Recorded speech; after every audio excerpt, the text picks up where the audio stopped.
찰스 디킨스의 블리크 하우스 46번째. 그를 막아라. 어둠이 홀로 선 톰의 집에 드리워져 있다. 어젯밤 해가 진 후로 점점 더 커져 그곳의 모든 빈 공간을 채울 때까지 점점 더 부풀어 올랐다. 한동안 지하 감옥의 불빛들이 타오르고 있었고 생명의 등불이 홀로 선 톰의 집에서 메스꺼운 공기 속에서 무겁고 무겁게 윙윙거리며 그 등불 또한 홀로 선 톰의 집에서 윙크하듯이 수많은 끔찍한 일들을 향해 윙크했다. 하지만 그것들은 이미 사라져 버렸다. 다른 톰을 둔탁하고 차가운 시선으로 바라보며 화산 폭발로 파괴된 살기에 부적합한 사막 지역에서 자신을 흉내내는 보잘것없는 모습을 인정하는 듯했다. 하지만 달은 이미 세상을 떠나 사라져 버렸다. 지옥 같은 마구간에서 가장 어두운 악몽이 홀로 선 톰의 집을 스치고 톰은 깊이 잠들어 있다. 톰에 대해 의회 안팎에서 강력한 연설이 많이 오갔고 톰을 어떻게 바로잡을지에 대한 격렬한 논쟁이 끊이지 않았습니다. 승경, 경비원, 종소리, 권력의 힘, 올바른 취향 원칙, 높은 교회, 낮은 교회 또는 교회가 없는 사람들에 의해 그를 주요 도로로 내보낼 수 있을지 여부입니다. 그의 생각이라는 비뚤어진 칼로 논쟁의 집더미를 깨뜨리게 될지 아니면 돌을 깨뜨리게 될지 말입니다. 이러한 먼지와 소음 속에서도 단호하게 분명한 것은 단 하나. 톰은 누군가의 이론에 따라서만, 누구의 실천에 따라서만 다시는 되찾을 수 있고 되찾을 수 있으며 되찾게 될 것이라는 것입니다. 그리고 희망에 찬 그동안 톰은 예전의 단호한 정신으로 파멸의 길로 치닫습니다. 하지만 그는 복수를 할 것이다. 바람조차도 그의 사자이며 이 어둠의 시간 속에서 그를 섬긴다. 톰의 부패한 피는 한 방울도 어딘가에 가면과 전염을 퍼뜨리지 않을 수 없다. 바로 오늘 밤 화학자들이 분석할 때 진정한 고귀함을 발견할 노르망 가문의 아름다운 시냇물을 오염시킬 것이며 그의 폐하께서는 그 악명 높은 동맹에 반대하실 수 없을 것이다. 톰의 저백질은 단 한 방울도 그가 사는 곳에는 단 한 입방 인치의 유해가스도 그에게는 단 하나의 음란함이나 타락도 단 하나의 무지도 사악함도 그가 저지른 잔혹함도 없다. 그는 사회의 모든 질서를 통해 가장 교만한 자, 가장 높은 자에 이르기까지 응징을 가할 것이다.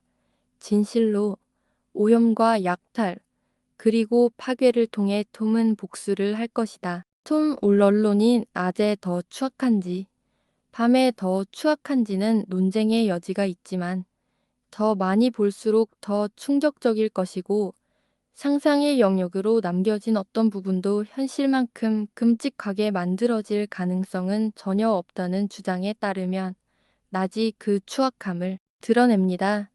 이젠 알이 밝아오고 있습니다. 사실 톰처럼 흉측한 괴물 위에 해가 뜨는 것보다 영국 영토 위에 해가 지는 편이 국가의 영광에 더 나을지도 모릅니다. 햇볕에 그을린 갈색 신사 한 명이 이 고요한 시간에 이쪽으로 걸어온다. 잠이 오지 않는 듯 불안한 베개에 누워 시간을 새는 대신 바깥을 돌아다니는 게 썩 내키지 않는 듯하다. 호기심에 이끌린 그는 종종 멈춰서서 초라한 골목길을 이리저리 둘러보곤 한다. 그는 단순한 호기심만은 아니다. 그의 밝고 검은 눈에는 동정 어린 관심이 담겨 있기 때문이다.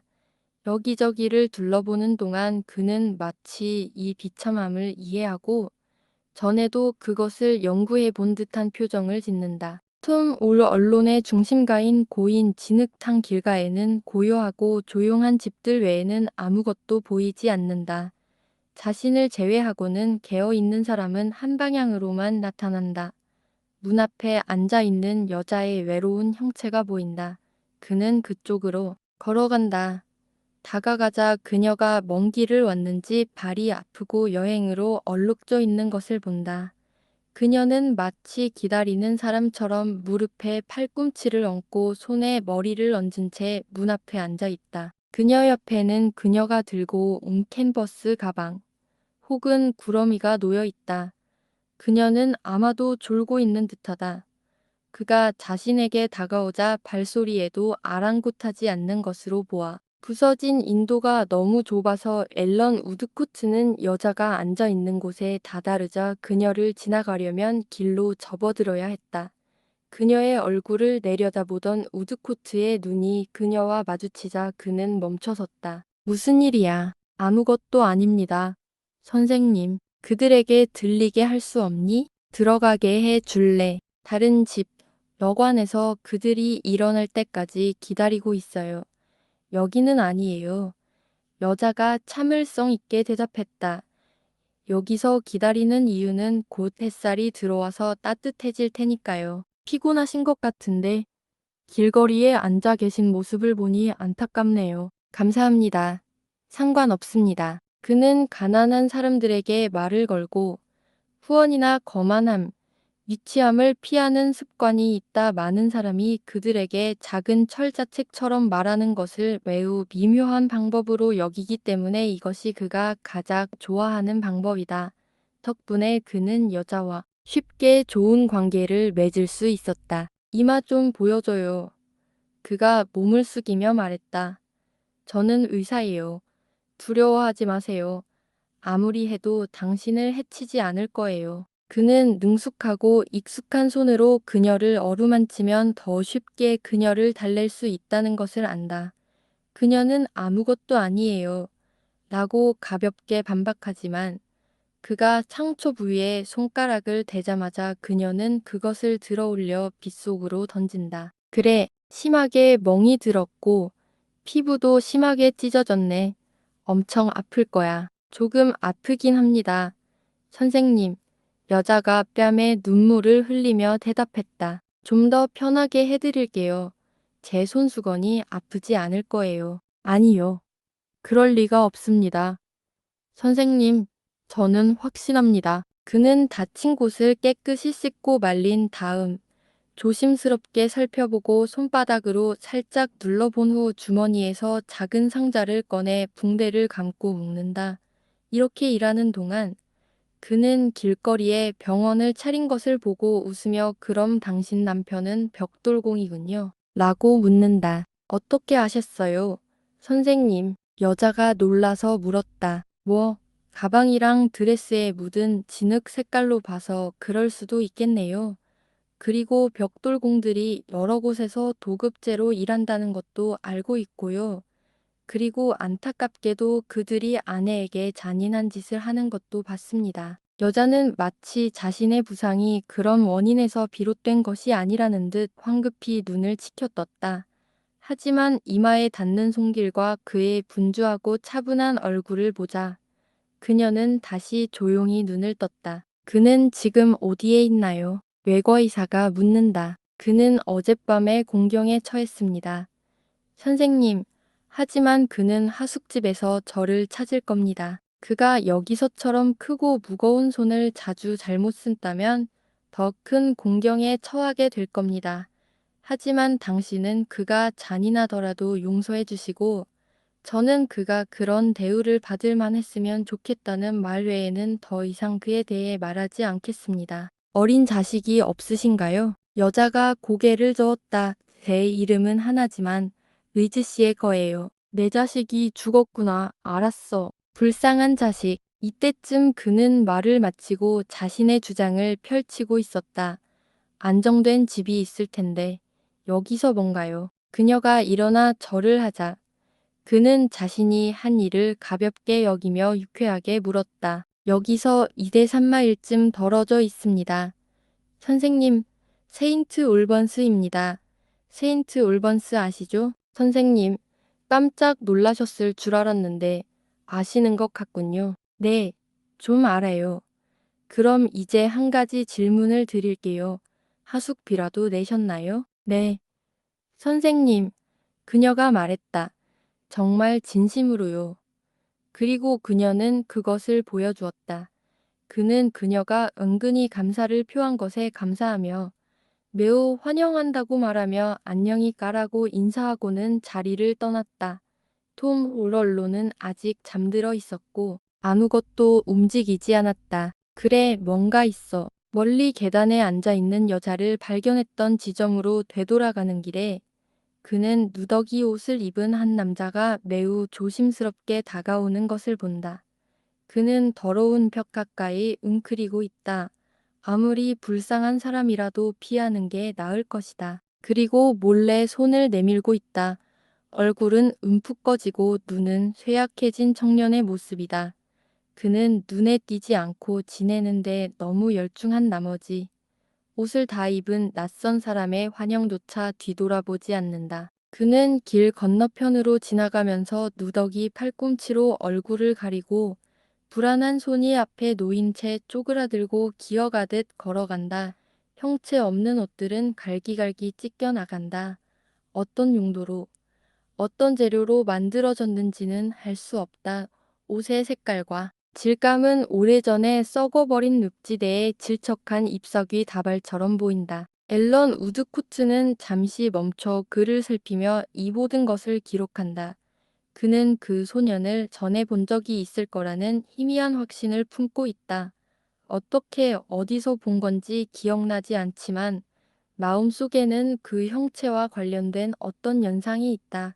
그는 병원이나 보호소에서 봤을 거라고 생각하지만 왜 그 형체가 그의 기억에 특별한 힘으로 다가오는지 알 수 없다. 그는 아침 햇살 속에서 혼자 있는 톰에게서 서서히 나와 생각에 잠기는데 뒤에서 뛰어다니는 발소리가 들려와 주위를 둘러보니 소년이 빠른 속도로 자신을 향해 달려오고 있었고 그 뒤를 여자가 따라왔다. 그를 막아요. 막아요. 여자는 거의 숨이 막힌 듯 소리쳤다.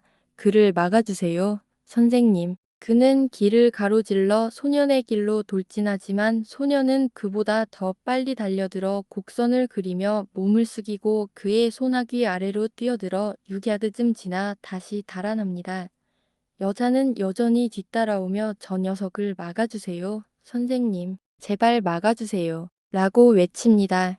앨런은 소년이 방금 그녀의 돈을 훔쳤다는 사실조차 모른 채 소년을 12번이나 들이받았습니다. 하지만 그때마다 소년은 곡선, 몸숙이기, 급강하를 반복하며 다시 달아납니다. 이런 상황에서 소년을 때리면 넘어져 무력화될 텐데 추적자는 그럴 결심을 하지 못하고 그래서 끔찍하고도 우스꽝스러운 추격전이 계속됩니다. 마침내 공경에 처한 도망자는 좁은 통로와 통행로가 없는 마당으로 나아갑니다. 썩어가는 목재 더미에 부딪혀 그는 궁지에 몰리고 추적자를 향해 숨막히게 쓰러집니다. 추적자는 여자가 다가올 때까지 그를 향해 숨을 헐떡이며 서 있습니다. 오후, 너, 여자가 소리쳤다. 뭐? 드디어 찾았어. 앨런이 그를 주의 깊게 바라보며 되뇌었다. 잠깐만. 확실히 해두자. 이 녀석이 얼마 전 검식원 앞에 끌려갔던 기억이 나. 그래, 잉크위치에서 한 번 봤지. 조가 흐느꼈다. 그게 뭐 어때? 나 같은 불행한 놈을 혼자 내버려 둘 수 없니? 난 아직 너한테 충분히 불행하지 않아? 내가 얼마나 불행하길 바라는 거야? 난 계속 괴롭힘을 당했어. 너한테 한 번 당하고 또 한 번 당하고 뼈만 남을 때까지. 잉크위치는 내 잘못이 아니야. 난 아무 생각 없었어. 그는 내게 정말 잘해줬어. 내 길을 건널 때마다 그놈하고만 얘기할 수 있었어. 내가 아는 사람 중에 그놈만 말을 걸 수 있었어. 내가 그놈을 잉크위치로 내쫓는 걸 바라는 건 아닐 거야. 그냥 나 자신이 그랬으면 좋겠어. 왜 물에 구멍을 파지 않는지 모르겠어. 분명 그럴 거야. 그는 너무나 가엾은 표정으로 그렇게 말했고 그의 더러워진 눈물은 너무나 생생하게 느껴졌다. 그는 구석에 옹기종기 모여있는 창고에 기대어 누워 있었는데 마치 방치와 불결함 때문에 그곳에 곰팡이나 어떤 해로운 혹이 자라난 것처럼 보였다. 앨런 우드코트는 그에게 마음이 누그러졌다. 그는 여자에게 말했다.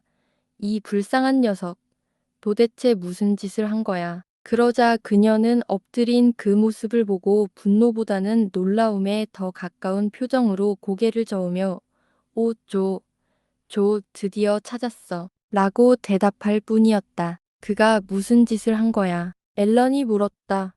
그가 내 물건을 훔쳤어. 아니요. 아닙니다. 제 돈을 훔쳤다고요? 제가 친절하게 대해준 것 외에는 아무것도 하지 않았다는 게 놀라운 일이죠. 앨런은 조에서 그 여자에서 조를 바라보며 그들 중 한 명이 수수께끼를 풀기를 기다린다. 하지만 그는 저와 함께 있었습니다. 선생님, 여자가 말했다. 조. 그는 저와 함께 있었습니다. 선생님, 세인트 올번스에 있었는데 병이 있었고 젊은 아가씨였습니다. 하느님, 그녀는 제게 좋은 친구였습니다. 제가 감히 그를 불쌍히 여기지 못했을 때 그를 집으로 데려왔고 앨런은 갑자기 공포에 질려 그에게서 물러선다. 네, 선생님, 네. 그 애를 집으로 데려가 편안하게 해줬는데 마치 고마운 줄 모르는 괴물처럼 밤에 도망쳐 버렸어요. 방금 제가 그 애를 보기 전까지는 아무도 그 애를 보거나 듣지 못했죠. 그런데 그 예쁘던 아가씨가 그 애의 병에 걸려 아름다운 외모를 잃었어요. 천사 같은 성력과 예쁜 몸매, 그리고 감미로운 목소리가 아니었다면 지금의 그 아가씨로 기억될 리가 없었을 거예요.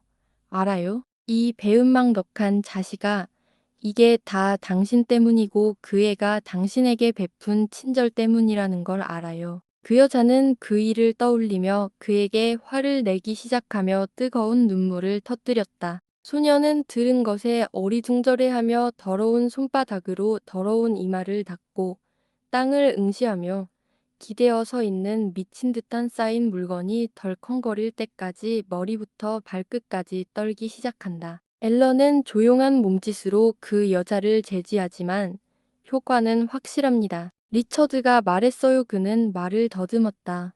내 말은 나도 그 얘기를 들었어. 잠깐만요. 지금 바로 말할게요. 그는 돌아서서 잠시 서서 지붕이 있는 통로를 바라본다. 돌아왔을 때 그는 평정을 되찾았지만 소년이 피하는 것을 막지 못한다. 그 기이한 행동은 여자의 주의를 빼앗을 만큼 충격적이다. 그녀가 뭐라고 하는지 들었지? 하지만 일어나, 일어나. 조는 몸을 덜며 떠들다가 천천히 일어나서 어려움에 처한 부족의 방식대로 옆으로 서서 높은 어깨 하나를 간판에 기대고 오른손을 왼손 위에, 왼발을 오른손 위에 은밀히 문지른다. 그녀가 하는 말을 들었고 난 그게 사실이라는 걸 알아. 그 이후로 여기 왔던 적 있어. 위셔메디 이 축복받은 아침까지 톰이 혼자 있는 걸 봤으면 좋겠어. 조가 쉰 목소리로 대답한다. 왜 지금 여기에 왔니? 조는 좁은 법정을 둘러보며 질문자를 무릎 높이까지 쳐다보고는 마침내 이렇게 대답했다. 저는 아무 생각도 할 줄 모르고 아무 생각도 하게 할 수 없어요. 너무 가난하고 아파요. 아무도 없을 때 여기 돌아와서 어두워질 때까지 어딘가에 숨어 있다가 스네그스비 씨에게 가서 사소한 일이라도 부탁하고 싶었어요.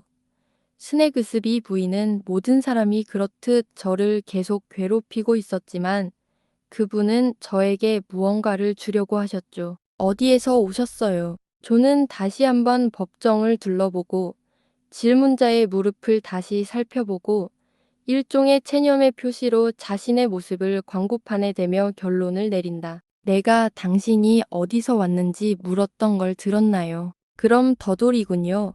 조가 말했다. 이제 말해보세요.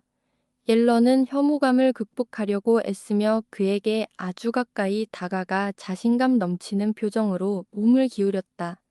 그 착한 아가씨가 당신을 불쌍히 여겨 집으로 데려갔을 때 어떻게 그 집을 떠났는지 말해보세요. 조는 갑자기 체념에서 깨어나 흥분한 목소리로 여자에게 말을 건다. 그는 그 젊은 여성에 대해 전혀 몰랐고 전혀 들어본 적도 없으며 그녀를 해치려고 한 적도 없고 차라리 스스로를 해치는 편이 낫다고 그녀에게 다가가느니 차라리 불행한 운명을 맞이하는 편이 낫다고 그녀는 그에게 정말 잘해줬다고 마치 그의 서툰 행동이 진심인 것처럼 행동하다가 결국에는 비참한 흐느낌으로 끝을 맺는다. 앨런 우드코트는 이것이 거짓이 아님을 깨닫는다. 그는 억지로 그를 만진다. 가자, 조, 말해봐. 아니, 안 그래. 조가 다시 옆모습으로 돌아와 말했다. 안 그래, 안 그랬으면 좋았을 텐데. 하지만 알아야 해. 다른 사람이 대답했다. 그래도 말이야. 자, 조. 그런 간곡한 부탁을 두세 번 한 후, 조는 다시 고개를 들고 법정을 둘러보며 작은 목소리로 말했다. 자, 말해두겠소.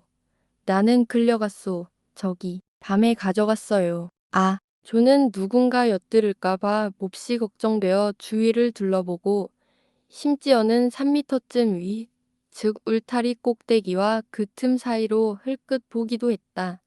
혹시 자신이 불신하는 대상이 저쪽을 보고 있거나 반대편에 숨어 있을지도 모른다는 생각 때문이었다. 누가 당신을 데려갔나요? 이름을 밝히지 않았어요. 조가 말했다. 저는 그 사람 이름을 밝히지 않아요.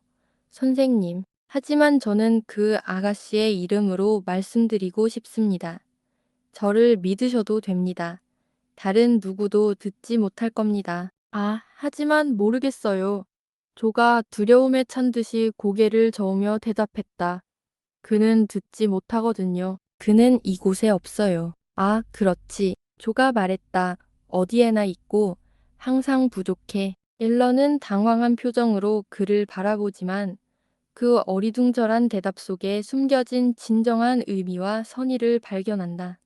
그는 인내심을 가지고 명확한 답변을 기다린다. 조는 무엇보다도 그의 인내심에 더욱 당황하며 마침내 그의 귀에 필사적으로 이름을 속삭인다. 그래, 앨런이 말했다. 왜, 뭐 하고 있었어? 아무 생각도 안 합니다. 선생님, 괜히 공경에 처하지 않으려고 아무 생각도 안 해봤죠. 앞으로 나아가지 않고 잉크만 흘려보내는 것 말고는요. 하지만 저는 이제 나아가고 있습니다. 저는 이제 앞으로 나아가고 있습니다. 베리겉으로 나아가고 있습니다. 그게 제가 할 일입니다. 아니요. 아니요. 우리가 막도록 하겠습니다. 그런데 그가 당신에게 무슨 짓을 한 거죠? 날말 굴에 가도 조가 속삭이며 대답했다. 내가 풀려날 때까지. 그리고 돈 좀 줘. 반홍수 내 말이. 반 크라운이라고 불러도 돼. 그리고 낚시해. 여기 내가 필요한 사람은 없어. 라고 말해. 내가 낚싯바늘을 낚아. 가서 떠돌아다녀.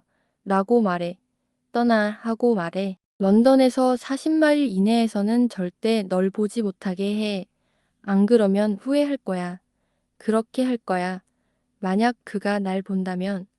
그리고 내가 땅 위로 올라가면 그는 날 볼 거야. 조는 불안하게 이전의 모든 주의 사항과 조사를 반복하며 결론지었다. 일러는 잠시 생각하더니 여자에게로 돌아서면서도 조를 격려하는 눈빛으로 바라보며 말했다. 그는 당신이 생각했던 것만큼 배은망덕한 사람이 아니에요.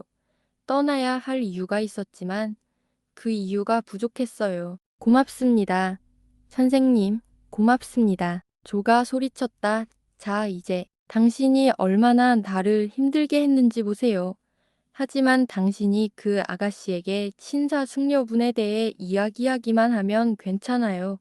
당신도 저에게 정말 잘해주셨고, 저도 그걸 알아요. 자, 조 앨런이 그를 계속 지켜보며 말했다. 나와 함께 가자. 내가 눕고 숨을 수 있는 이곳보다 더 좋은 곳을 찾아줄게. 내가 한쪽으로 가고 너는 다른 쪽으로 가더라도 내가 도망치지 않을 거라는 걸 잘 알고 있어. 나한테 약속만 하면 말이야. 그럴 리가요. 그가 오는 걸 보고 싶지 않다면요. 선생님, 알겠습니다. 약속드립니다. 지금쯤이면 마을 주민의 절반이 일어나고 있고 1시간 후면 마을 전체가 완전히 깨어날 겁니다. 어서 오세요. 다시 좋은 하루 보내세요. 여보, 안녕하세요. 선생님, 다시 한번 진심으로 감사드립니다. 그녀는 가방 위에 앉아 깊은 생각에 잠겨 있다가 이제 일어나 가방을 집어든다.